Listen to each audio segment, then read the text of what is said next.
안녕하세요. 절세TV 김유정 세무사입니다. 오늘은 작년 하반기에 많이 바뀌게 된 주택의 취득세에 대해서 알아보는 시간을 갖겠습니다. 작년 상반기까지만 하더라도 주택을 취득할 때 내야 하는 취득세는 최소 1%에서 최대 4%였습니다. 그런데 부동산에 대한 세제가 강화되면서 다주택자에 대한 취득세도 마찬가지로 부담이 커졌습니다. 주택이 없는 사람이 한 채의 주택을 살 때는 변화가 없지만 두 번째 주택, 세 번째 주택을 살 때에는 취득세 부담이 매우 커졌는데요. 예를 들어서 설명을 해드릴게요. 만약 1주택자가 조정대상 지역 내에 주택을 또 한 채 매수를 한다면 8%의 취득세를 납부하게 됩니다. 하지만 1주택자가 조정대상 지역이 아닌 비조정대상 지역에 주택을 매수한다면 중과되는 세율이 아닌 1%에서 3%의 일반적인 세율이 적용됩니다.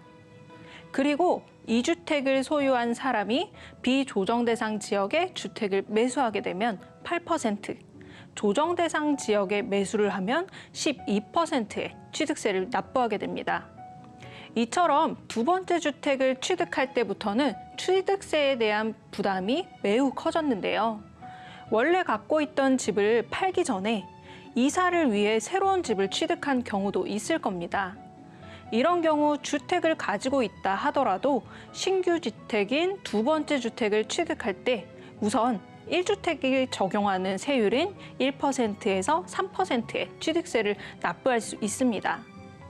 다주택자의 세율로 다시 세금을 추징당하지 않으려면 신규 주택을 취득하고 3년 이내에 원래 갖고 있던 주택을 처분해야 합니다. 만약 두 주택 모두가 조정대상 지역에 있는 주택이라면 1년 이내에 종전주택을 처분해야 하고요. 주택을 증여받을 때 내야 하는 취득세도 12%로 부담이 커졌는데요. 무조건 12%의 취득세를 내는 것은 아닙니다. 일반적인 경우에는 현행 그대로 3.5%의 세율이 적용되지만 조정대상 지역 내에 3억 원 이상의 주택 증여에 대해서만 12%의 세율이 적용됩니다.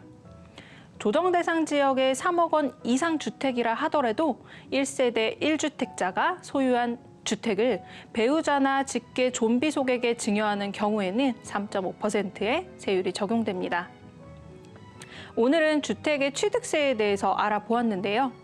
세금의 경우 모든 상황마다 각기 다른 절세 포인트가 있을 수 있으니 절세 전문 세무사와 상담하시기 바랍니다.